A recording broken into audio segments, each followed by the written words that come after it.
और नटवर ने कहो बेटा बींदनी नम के यो कर तू हाथ ले जा। मैं रोटी आप ही बना घणी खाऊं घर रो काम काज करूं मारे इतनी हज काम री कहीं जरूरत है को नहीं तू यो कर बींदनी ने हाथ ले जा तने रोटी टुकड़ो कर दे थी हाथ ही रो। नटवर कहो मां थू के तो ले जाऊं नहीं तो थू काले कहे के परना दियो और हमें हाथ लेने गयो तो मिनक मने कहूं कही के मिनक थारो 9 महीने ले तू तारे ले जा। अब नटवर आपरे पत्नी ने ले एनजेट नौकरी करते उठे गयो और उठे रेवण वास्ते एक कोई नटवर वास्ते भवन हो वो राजा रे उन दरबार रही थोड़ो नेड़ो जो।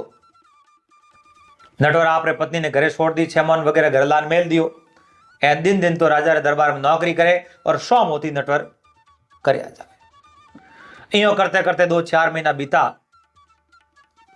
एक दिन वही राजा